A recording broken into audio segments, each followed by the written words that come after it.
Hello everyone, A Living Brick here, and today I thought I would do a tutorial on the strongest Battlegrounds. Now if you're wondering if this is a combo tutorial, you would be wrong. Instead, today I'll be teaching you the standards of the strongest Battlegrounds. Other tutorials are pretty good, however I will try to dive deeper into some mechanics. Let's first talk about player states. In my eyes, there are 3 player states in total. The normal state. This state is the default state. In this state, you can do pretty much anything. You can emote, attack, dash, and basically die from the hero hunter. All that fun stuff. The next state is the stunned state. This state is activated by being hit by certain moves. For example, the regular attacks. In this state, players can't do anything other than stand still and spin around. The ragdoll state. This state is also activated by being hit by certain moves. In this state, there are only 2 things you can do: die from Hero Hunter and safe dash. Then die from Hero Hunter. Alright, I'll stop with the Hero Hunter stuff. But yeah, there's not many options you can do when you're in a ragdoll state.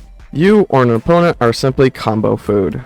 We will dive into the safe dash real soon. In fact, let's talk about the dashes. There are 5 different dashes in total. These dashes are used to either mix up the opponent, get closer, escape combos, or help with combos. You can rotate your character to give dashes different results.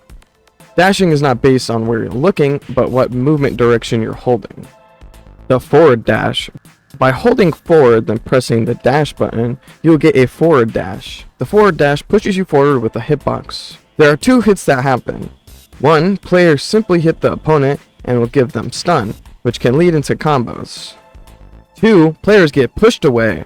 I do not know exactly how this is caused, neither is it helpful, but my best guess it is caused if players are too far out of reach, like a sour spot.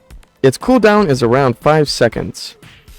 It has pretty good distance. If measured with the arena slates, it's about 4.5 of them. If you are looking to hit the opponent into a combo, you should be somewhat close to the opponent and aim for their back. If you are too far away, you can always try baiting the forward dash. However, make sure not to hit the opponent blocking, because it gives you a bit of end lag. Extending combos with this move depends on the distance affected by other moves. Next, let's talk about the side dash. By holding left or right, then pressing the dash button, you'll get a side dash. The side dash can help with combos, or another quick method to get behind your opponent. Its cooldown is around 2 seconds and it travels about 3 slates, about 4/5 of the forward dash. The back dash. By holding backwards and then pressing the dash button, you get a back dash. The back dash is just a useful way of getting away from the opponent, or to get behind your opponent if you feel risky. That's about 4.5 slates in distance, similar to the forward dash. It also has a 5-second cooldown. There is one more dash we need to talk about, and that is the safe dash mentioned earlier. Whenever you are in the ragdoll state, you can use a safe dash. To perform said safe dash, 1. Be in a ragdoll state, then use either a side dash or a back dash. The safe dash is useful for escaping combos, however you must use it sparingly. For starters, the cooldown for the safe dash is 30 seconds, and trust me, players can do a lot with 30 seconds. Try to mix up which type of dash you use and when you use it. Otherwise, opponents can read your safe dash to quickly get back to their combo, or just punish you. Next, we talk about the basic punches, or also swords, bats, and other stuff. Lots of players refer to this move as M1s, however, I am typically going to call them basic attacks, because I care for our dear mobile players. Not really though, because you guys suck. Anyways, most basic attacks have one thing in common. That you get 4 swings. The 4th swing will always put the opponent into a ragdoll state. Every other basic attack swing puts the players into a stun state, which lasts about 1 second, and does around 3 damage. You can either hold the attack button or tap the attack button. There isn't too much of a difference, however, tapping allows players to prolong stun. It is mostly common to use character moves on the 3rd swing. However, if players don't have a safe dash, then you can do a little bit more damage.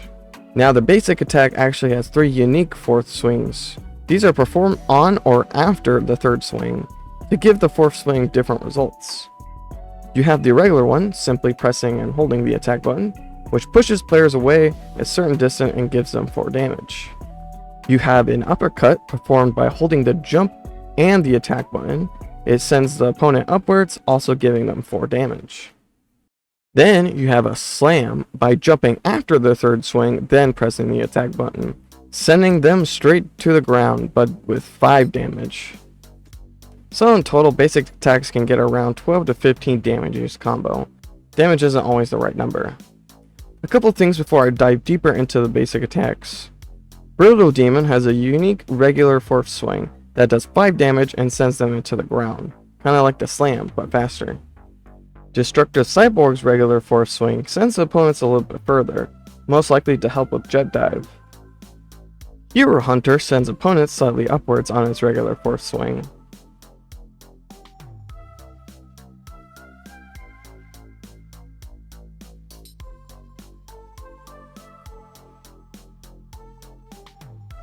The regular fourth swing is a good way to position certain moves, one example being martial artist's vanishing kick. The uppercut fourth swing allows a small window for non-ragdoll moves to work, one example being the strongest hero's normal punch. The slam fourth swing has the extra damage and puts opponents straight into the ground. If you have a ragdoll move, this will lead into combos. This is also just a unique way to finish players off. However, you can mess up the timing sometimes, so players might have a chance to counter it, so be careful. It also might not be a true combo either. I don't know though. Let's talk about character moves next. For the purpose of this video, I'll use the strongest hero as most of my examples. Why? Because he is the easiest and essentially the default. Certain character moves are moves that deal damage with having a mix of putting combos in stun, extending combos, and are unblockables, and or finishing blows.